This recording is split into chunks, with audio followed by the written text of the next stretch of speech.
there that idea, call me crazy. But this is my thing. I don't think you should give teachers guns if you're not going to also give them martial arts lessons, because there are a couple of things that can happen if you arm the teachers. And these are some arguments other people have brought up. A couple of people have said, well, then if you arm the teachers, how well can you really trust the teachers to always shoot in the right situations? They could get mad and shoot a student. In fact, you know how young black males have been getting shot. What if a teacher shoots an unarmed young black male like other people who have guns? And you could, that it sounds a little bit far fetched at first glance, but the more that you think about it, yeah, that could happen.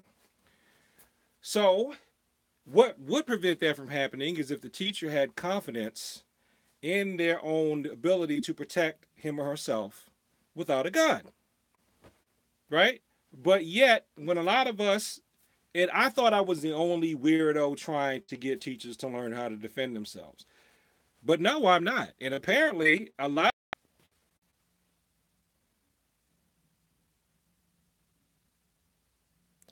Okay, that's what happened. It's an internet problem. So they'll say, yeah, I've approached the schools and they don't want to hear my ideas of training them. Or they probably want this teacher to come in for absolutely free. And another thing is, if you're going to arm the teachers, you're going to have to require them to certify. How are you going to make sure that they're qualified to carry their pistol? They're going to need to keep their training up. They're going to need to keep their skills up. You want to give them a gun that a student could take off of them too and end up using on other people. So that's another problem. If you're going to do that, why can't you give them martial arts lessons too? I don't think you should just give them a gun. I think if you're going to give them a gun, you need to give them hand to hand training too. How about we start hiring black belts? Start a movement and don't make it like, and don't get rid of the people who are working now that don't have black belts. Don't do that. Let the people who are in now, please let them be grandfathered in. And then go out and try to recruit people who are black belt martial artists already and who know how to shoot a gun already. Go recruit them to be teachers in the school. Go recruit them and pay them more money for their expertise and let them come into the schools. Because if they already know how to defend themselves empty hand, they're going to be less likely to reach for a weapon. Now, that's just my opinion. I could be wrong about that. But you know, there's another thing to the issue, which again, I'm not absolutely against, okay? But a lot of people, they're going to education just to teach. They're not warriors. Everybody's not a warrior. That's why every teacher didn't go fight the Florida shooter, because everybody's not a warrior. That doesn't make them bad. It makes them not a warrior. Everybody is not cut of whatever you need to be able to go run towards danger instead of away from danger. Some of us have to force ourselves to run from danger. It can be kind of hard for some of us to not go there. But if that's not your role, that's not your responsibility at the time, if there's a better way, then you should pick the way that is not of getting into physical conflict. But you know, not everybody's a warrior, not everybody is a fighter. I'm not even going to say warrior. I'm going to say not everybody is a fighter because they're not. And this brings me to the so-called coward security guard. Now, let's be clear.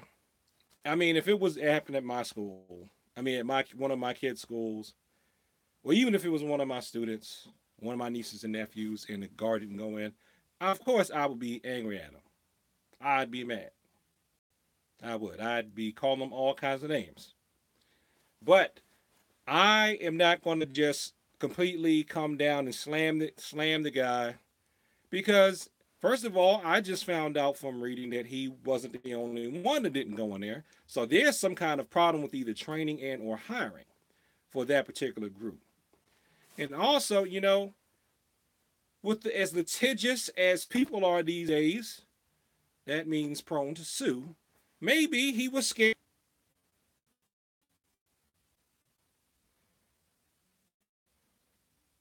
Internet connection problem again. It's going to make me stop doing lives and just upload more videos. So apparently, the man didn't run in there, but I think he may have been thinking, if I do actually go in there and shoot somebody, I'm probably going to be in hot water, and I don't want to be in hot water. I'm about ready to retire, and then I shoot someone, and then I shot him for keeping from killing these other people, and then everybody's mad at me because I shot a young person. So that's just another alternative point. I mean, should he have done his job? Of course. I'm not saying he shouldn't have done his job. Okay? I'm not going to sit up here and say he shouldn't have done his job. But I think we need, since he was not the only person who did not go into the shooting, I think we need to take a look at why. Why? Don't just assume he was just trying to cover his own butt. Why? And if he was trying to cover his own butt, why? Do we as a society come down on people no matter what they do if there's any violence involved? I think we do. I think we do. We do have a movement in this country, the United States, where children are punished for defending themselves against bullies. And they did this 30 years ago when I was a child. You get in a fight, both of you are suspended, no matter what. No fighting. What does that type of attitude breed in the future when you think all violence is wrong? There's no context for the violence. It's not, yes, you can be violent to protect someone who's in danger. Okay? That's good violence. Bad violence is beating up on someone out of anger and out of sadistic pleasure. That's bad violence. But we don't do that. We say violence is violence is violence. It's all bad. It's all bad.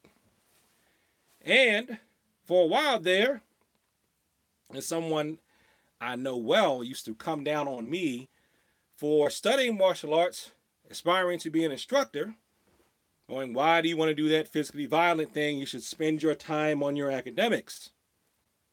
Until I had to use my violent thing to keep someone from hurting someone else and from hurting me. Then it was okay. But see, when you have that whole all violence is bad thing, I think all that type of stuff and those conflicts start creeping up when push comes to shove, and then you're testing under fire, and then you're going to have this confusion. And then a security officer may refuse to go into the building when he should have ran in there. And you want to know what's my biggest proof of that in this society? Everybody's heard the commandment, thou shalt not kill. It's in the Bible. It says in the Bible, thou shalt not kill. But it's really not supposed to be thou shalt not kill. As I learned in Catholic school, it's supposed to be thou shalt not murder. Do we understand that you have, let's use set logic. Let's pretend there's a chalkboard here. We have killing in this whole big thing. And a subset of killing in this little corner is murdering people. You understand that soldiers have to kill in order to protect people? Police officers have killed people to protect people.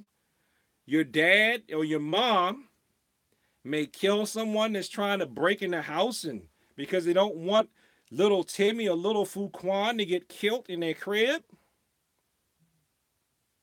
Context. Context. But when you have thou shalt not kill floating around out there, who knows what you might do when push comes to shove and you're actually under fire. So, just to recap, and then I'm going to end this video, I'm not absolutely against the idea of arming teachers. I understand people's concern. I'm just saying, if you're going to arm them, can we also teach them empty hand skills so that if an altercation comes up, they don't just go to the gun.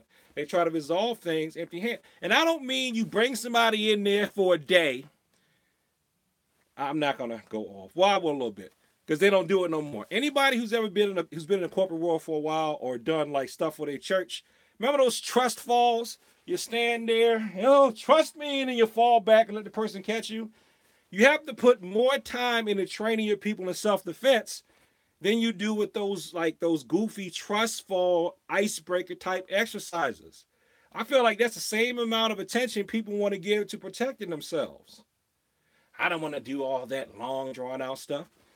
You could either have a teacher that's a black belt or something, or hire somebody to come in and trains the teachers, just the teachers. Don't say it's open to students. No, just the teachers that comes in there like twice a week to run a class out of the school. Or if there's a teacher there that's already a black belt, have him or her run a club out of the school that's just for teachers and tell the teachers to go to it. Now, you might have to hire more teachers because I really don't think it's fair. You got them working all these long hours and they got to grade all these papers, and then you're going to make them stop doing that. No, you're going to make them, in addition to doing that, grading all those papers that they got to grade, like 30 people's papers, then they're going to go get thrown around or thumped on twice a week too, so they can learn how to defend themselves. See, this is going to have to be like a long-term solution thing. So, that's what I got to say. I'm not going to tell you to totally abandon the army them idea. I will say, in my opinion, teach them empty hand skills as well so that they have different degrees of responding to things. And if there's a style that I have to recommend, if I have to pick a style, I would say, and it's not even my primary, it's none of my primary styles.